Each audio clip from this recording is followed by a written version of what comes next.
Bismillahirrahmanirrahim. Alhamdulillahilladzi bini'matihi tatimmus shalihat. Masya Allah, tabarakallah anakku. Hukum tato itu la'anallahul wasimat wal mustausimat. Allah subhanahu wa ta'ala itu melaknat orang yang buat tato sekaligus dengan orang tukang tatonya. Jadi Allah dan Rasul melaknat. Namun anakku, tak berhenti sampai di situ.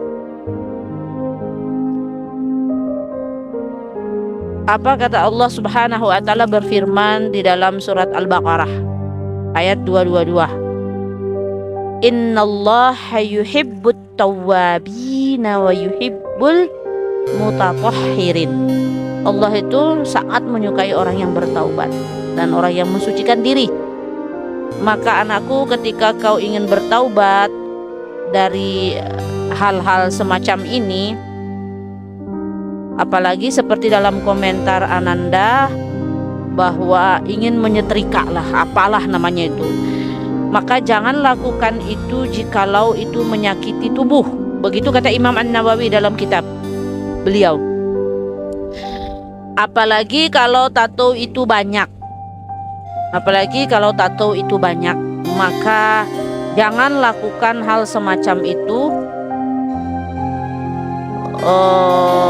karena akan merusak tubuh, menyakitkan badan gitu. Kalau cuman sedikit yang mungkin di jari, mungkin mohon maaf, atau mungkin di lengan yang cuman nemplok ular kobra kali atau burung elang kali misalnya, ya yang sedikit kecil gitu, bukan yang gede gitu kan, maka ya sah-sah saja kalau mau dihilangkan gitu. Apalagi sekarang kan banyak, saya melihat ada laser gitu kan, laser gratis untuk teman-teman yang bertato mau hijrah gitu kan, itu yang pernah saya lihat, maka sah-sah saja. Cuman kalau itu mohon maaf, karena Umi nggak tahu, kalau itu banyak di tubuh anakku, maka itu akan menyakitkan, maka tak perlu itu dilakukan. Cukup berhusnuzon aja kepada Allah dan bertaubat, taubatan nasuhah, taubat setaubat-taubatnya gitu ya, itu namanya taubatan nasuhah. Menyesali segala perbuatan yang pernah dilakukan itu dan tidak akan mengulangi lagi, tidak akan menambah tato lagi. Bahkan kita berpikir bagaimana cara menghilangkan gitu. Tetapi sekali lagi, kalau menghilangkan untuk akan menyakitkan tubuh itu, maka jangan lakukan itu. Karena memang akan menyakitkan tubuh itu, kita dilarang gitu. Seperti itu ya. Kalau sedikit tak masalah gitu. Tapi Umi, saya masih ragu, takutnya nanti air wudhu ini bagaimana, bla bla bla bla. Banyak sekali keluhan yang saya dapat seperti itu atau pertanyaan ini. Maka tak perlu dikhawatirkan tentang air wudhu. Berwudhulah seperti biasa, sholatlah seperti biasa gitu. Kita bertaubat kepada Allah, tidak akan menambah tato itu lagi gitu kan. Dan kita menyesali semua yang pernah kita lakukan itu. Insya Allah, Allah itu maha pengampun, luas pengampunan Allah itu bagi orang yang mau bertobat. Adapun masalah air wudhu ini membasahi kulit, sementara itu tinta tato itu ada di bawah kulit.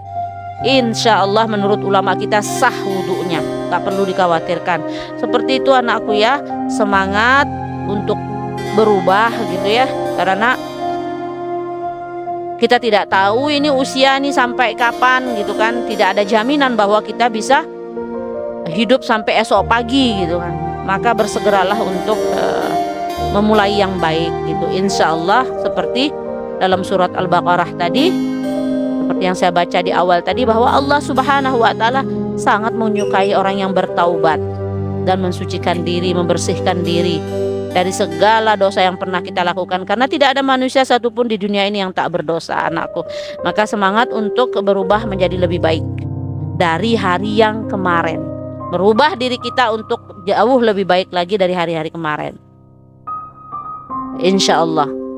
Bismillah, karena Allah, ikhlas untuk berubah. Kalau kita sudah ikhlas berubah menjadi lebih baik karena Allah, maka apapun rintangan nanti yang kita temui dalam perjalanan hijrah kita, insya Allah Allah itu mudahkan, diangkat segala masalah kita. Amin insya Allah. Barakallah.